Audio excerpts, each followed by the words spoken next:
दोस्तों नमस्कार। बेधड़क खबर देख रहे हैं आप। मैं हूं विमलेश शुक्ल। आज़ादी के पहले भी हमारे देश में जो आज़ादी के दीवाने थे उनके खिलाफ भी गैंग बना करके अपने ही लोग उनके पीछे पड़े हुए थे और मुखबिर की तरह अंग्रेजों का साथ देते थे। आज़ादी के बाद भी वही हालात हैं। राजनेताओं के साथ गैंगस्टरों, माफियाओं और अपराधियों के कैसे संबंध हैं कि लोकतंत्र के इस लोकतांत्रिक देश में भी इन पर अंकुश लगा पाना कठिन होता जा रहा है। अहमदाबाद की जेल में बंद लॉरेंस बिश्नोई इन दिनों चर्चा का विषय है। इसके पहले भी कई सरकारें इस देश में आईं और गईं, लेकिन जेलों से गिरोह संचालित करने वाले लोगों की कमी नहीं रही। ये गिनती में नहीं है, अनगिनत है। हर राज्यों में अलग अलग गिरोह हैं जो सरकारों से, सत्ता से, विपक्ष से, राजनैतिक दलों से संरक्षण पाते हैं। और इस राजनैतिक संरक्षण का क्या मतलब है, ये आम आदमी के समझ में नहीं आता है। गुंडागर्दी के बल पर सत्तासीनों के साथ गठबंधन करने वाले इन लोगों पर अब तक कठोर कार्रवाई क्यों नहीं हो पाई, इन पर अंकुश क्यों नहीं लगाया जा सका, यह एक यक्ष प्रश्न है। आपको बता दें कि हालात ये है कि सोशल मीडिया के आने के बाद इस तरह की घटनाएं अब बहुत सामान्य और आम हो गई हैं। बॉलीवुड अभिनेता सलमान खान और एनसीपी नेता जीशान सिद्दीकी को जान से मारने की धमकी देने वाले एक 20 वर्षीय युवक जिसका नाम तैयब अंसारी है, उसको गिरफ्तार किया गया है। खुद को गैंगस्टर लॉरेंस बिश्नोई का भाई बता करके उसने 10 करोड़ की रंगदारी मांगी थी। यह सूचना जब मुंबई पुलिस को हुई तो उसने उसके फोन को ट्रेस किया, नोएडा पुलिस से संपर्क किया और एक संयुक्त अभियान चला करके नोएडा के सेक्टर 92 की एक कोठी पर उसे पकड़ा गया। तैयब अंसारी को जब पकड़ा गया तो वहां वो कारपेंटर का काम कर रहा था।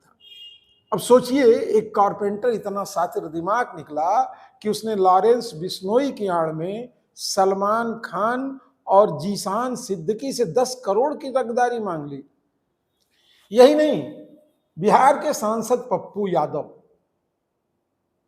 एक बहुत हल्के में लेने वाले व्यक्ति नहीं है। पप्पू यादव का एक अपना जलवा है, इनका एक अपना रंग है, जीने का एक तरीका है और एकदम लोकप्रिय नेता हैं, इसमें कतई संदेह नहीं है। उन्होंने भी लॉरेंस बिश्नोई पर जान माल की धमकी देने की बात कही। उन्होंने खुद को लॉरेंस बिश्नोई से खतरा बताते हुए अपनी सुरक्षा बढ़ाने की मांग की। हालांकि एक पत्रकार से टेलीफोन पर बात करते हुए जब पत्रकार ने उनसे पूछा कि क्या आपको भी लॉरेंस बिश्नोई से डर लगता है, तो उन्होंने कहा नहीं, मुझे डर नहीं लगता है। ऐसे लोग तो हमारे यहाँ चाय और पान कराते हैं लोगों को, आने वालों को, इनकी कोई औकात नहीं है।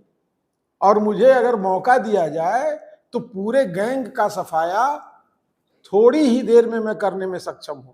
खैर, ये मीडिया है, इसमें बातें आती रहती हैं, लेकिन लॉरेंस बिश्नोई की आड़ में बहुत सारे छुटभैया गैंग, बहुत सारे सामान्य लोग भी अपने आप को गैंग का एक अंग बता करके वसूली करने के फिराक में जुट गए हैं। अहमदाबाद की जेल में बंद लॉरेंस बिश्नोई को संसाधन कहां से मिल रहे हैं, वो बात कैसे कर रहा है, उसके गैंग के लोगों से उसका संपर्क किस तरह से हो रहा है, लॉरेंस किनको टारगेट कर रहे हैं, ये सब बातें भी सामने आनी चाहिए। क्योंकि अहमदाबाद की जेल में बंद एक आदमी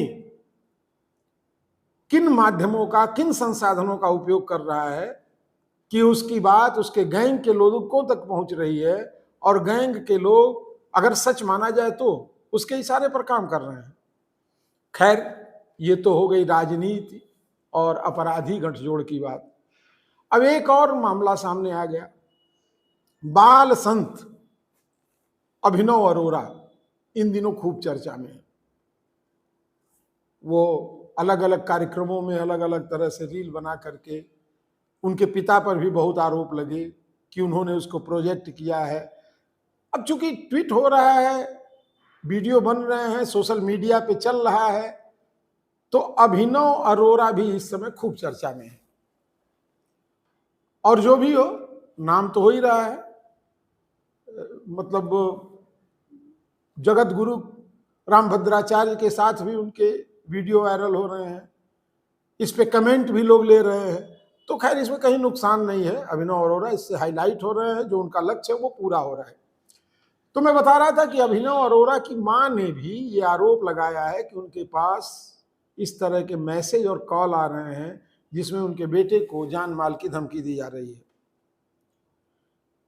तो अब ये हालात हैं देश के, सबसे विकसित राष्ट्र, विश्वगुरु बनने के मार्ग पर चलने वाले इस देश की ये गति है कि जहां अपराधी हमारे लोकतंत्र पर भारी पड़ रहे हैं। देश के गुंडे माफियाओं के राजनेताओं से संबंध क्यों हैं, कैसे हैं, ये गहन विचार विमर्श का विषय है। इस पे चर्चा होनी चाहिए और इस पे मंथन होना चाहिए। अगर कोई जेल में बंद है तो उससे मुलाकाती कौन है, उससे मिलने वाले कौन हैं, परिवार के लोग हैं, इष्ट मित्र हैं, वो क्या करते हैं, ये सब डिटेल होता है। लेकिन इतने सब के बावजूद इस तरह की तमाम अफवाहें हों या सच हो, ये तो जांच के बाद पता चलेगा। लेकिन अगर सच है तो हमारा सिस्टम फेल्योर है, और अगर झूठ है तो समाज का एक तबका दहशत में जीने को मजबूर है। हमारी इस खबर को अब YouTube पे देख रहे हैं तो हमारे चैनल को सब्सक्राइब कर लें, फेसबुक पे देख रहे हैं तो फॉलो करें, लाइक करें और कमेंट करके बताएं कि ऐसे लोगों पर कैसे शिकंजा कसा जा सकता है। और अगर आपको लगता है कि राजनेताओं से अपराधियों के गठबंधन की कोई विशेष बात है तो उसे भी हमें बताएं। अगली खबर में फिर मुलाकात होगी, तब तक हमें अनुमति दें। नमस्कार।